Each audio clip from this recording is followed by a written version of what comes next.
le journal.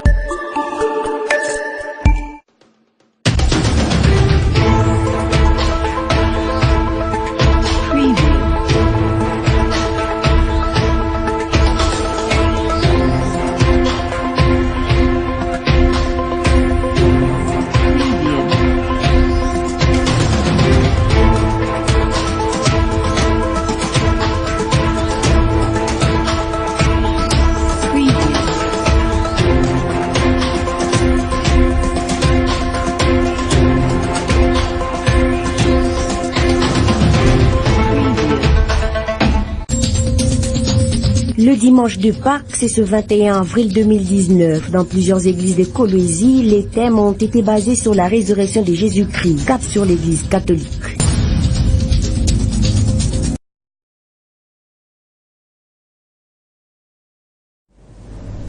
Merci mesdames, messieurs de nous choisir pour vous informer. Commençons ce journal avec la célébration des Pâques. Les chrétiens du monde entier ont célébré le dimanche de Pâques ce 21 avril 2019. À Kolwezi, plusieurs cultes et messes ont été rendus à Dieu avec des thèmes ayant trait à la résurrection de Jésus-Christ. Cap sur la paroisse Sainte-Anne et Saint-André au quartier Kamanioula. L'ambiance était grande. Suivez. C'est la couleur blanche qui a régné dans ces temples. Une grande célébration accompagnée d'une immense joie qui se manifeste au visage des chrétiens. Tous en balançant les mains, ils chantent et dansent comme des anges. Ils célèbrent la résurrection de Jésus-Christ. Nous devons communier avec Christ en nous privant du mal. Il a accepté de souffrir innocemment à la croix jusqu'à mourir. Par sa mort, les péchés ont été effacés. Il est enterré avec les péchés des hommes. Il n'est pas resté dans la tombe. Il a été ressuscité d'entre les morts. La résurrection de Jésus-Christ est un bénéfice pour les chrétiens. Il nous a donné la vie et nous, par le sacrement du baptême, nous mourons et ressuscitons tous nos péchés enterrés dans la tombe et nous communions avec lui dans une nouvelle vie. La célébration s'est clôturée par les baptêmes des tout-petits.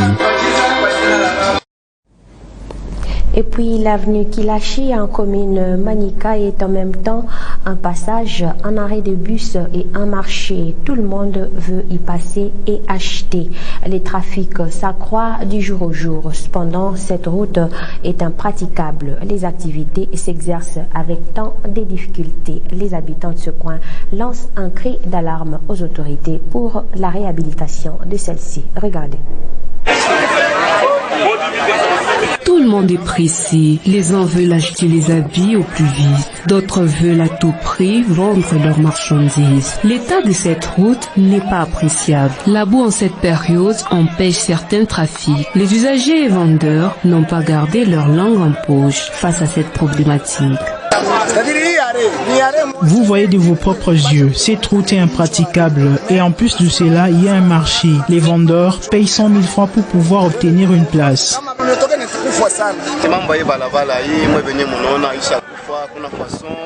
C'est un arrêt des bus qui est reconnu, mais nous sommes négligés. Nous avons demandé à plusieurs reprises aux autorités provinciales de pouvoir l'arranger, mais rien n'est fait. Il y a de la boue qui détruit nos véhicules. Nous avons voté les autorités pour qu'ils nous aident.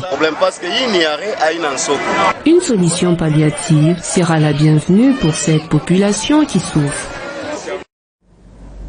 Parlons santé à présent. La vaccination contre la poliomyélite et la rougeole a déjà été lancée officiellement depuis samedi 20 avril 2019 par la division provinciale de la santé. La campagne a débuté depuis le 19 avril à Bunkéa. Gérard Mwambou, chef de division, fait un appel à tous les parents d'apprêter leurs enfants. Freddy Sangwa lui a tendu le micro. Nous allons vacciner pendant 5 jours. À partir du 19 avril jusqu'au 23 avril. Et la vaccination va concerner les enfants de 0 à 5 ans ou à 59 mois pour ce qui concerne la poliomyélite. Pour cette tranche d'âge et pour ces vaccins, les équipes de vaccination vont passer maison après maison, porte après porte, pour donner les 2 gouttes de polio dans la bouche de chaque enfant de 0 à 5 ans. Immédiatement, après qu'ils soient donnés les vaccins contre la poliomyélite, les parents vont être orientés vers les centres de santé ou un site de vaccination le plus proche de leur quartier pour que les enfants âgés de 6 mois à 59 mois ou 5 ans soient vaccinés contre la rougeole. Là, c'est au centre de santé ou au site fixe où on a déjà prépositionné les équipes afin de recevoir tous ces enfants-là pour être vaccinés contre la rougeole. Et cela, c'est sur toute l'étendue de notre province, pour lesquels nous demandons vraiment aux parents de bien capter et de suivre les orientations que les équipes vont donner.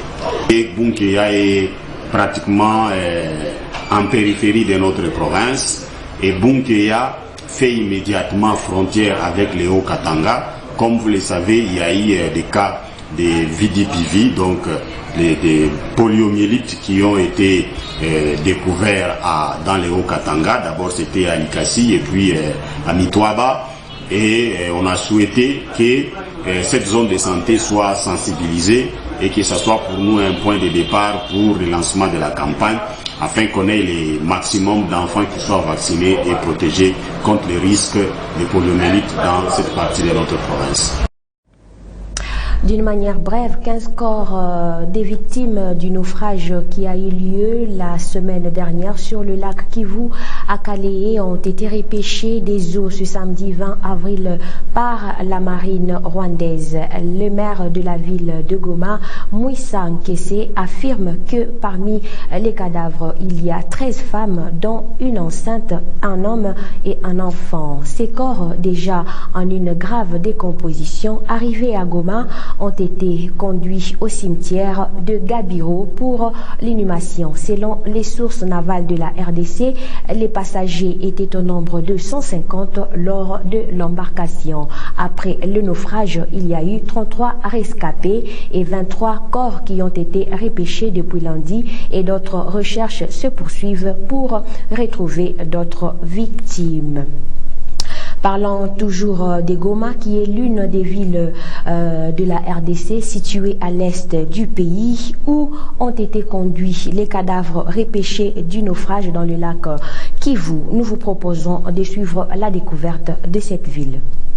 Lieu touristique par excellence, la très urbanisée ville de Goma est charpentée par des ronds-points bifurquants, des voies de dessert agricole intracommunales et facilitant des surpoids les transports des personnes et des biens. Symbole de la virilité masculine, les tchoukoudous et ses bicyclettes en bois pouvant transporter jusqu'à 500 kg. Établie sur une superficie de 75 km², la ville de Goma compte près de 2 millions d'habitants. Entourée des lacs poissonneux, les tilapias et les sambazas sont les plus prisés des gomatraciens. Il faut ajouter dans cette alimentation les haricots, la pomme de terre, le fromage et la viande dans sa qualité de premier éleveur de bétail en République démocratique du Congo. À Goma, les repas est complet. L'entrée et les desserts ne sont pas un luxe car à la portée de toutes les bourses. Pour se procurer les souvenirs en art de la ville de Goma, il vous suffit de faire un tour au village des artistes collectionneurs des œuvres d'art du Congo, non loin du rond-point de banque à proximité de la BDGN. Rond-point Birere qui donne à la petite barrière menant vers Gisenyi au Rwanda et, vu l'affluence dans ces quartiers commerciaux, une source de nombreux accidents des routes. La propriété de la ville de Goma tracienne ne se dément pas. Elle s'y trouve dans l'ADN de chaque habitant. L'insécurité galopante qui freine l'élan de développement de cette ville volcanique, serpentée par les 3 montagnes, Nyiragongo, Nyamulagira et Mont-Goma, doit prendre fin. L'unique souhait des gomatraciens sous la mandature de Félix-Antoine Tshisekedi Tshilombo est la pacification de la province du Nord Kivu. Pour finir, à l'occasion de ce dimanche de Pâques, le président Tshisekedi Félix est allé prier avec les chrétiens catholiques de Kinshasa à la cathédrale Notre-Dame du Congo à Kinshasa. Comme je l'ai dit, l'Eucharistie a été célébrée par le cardinal Mosengo, archevêque émérite de Kinshasa. De cette occasion, le président a profité de rendre une action de grâce depuis son avènement à la tête du pays. Et au cours de cette même célébration, le cardinal Mosengo déclare que le mandat du président Tshisekedi soit bénéfique aussi pour le peuple des dieux. Mesdames, Messieurs, merci de nous avoir suivis. Bonne suite de programme sur votre chaîne. Au revoir.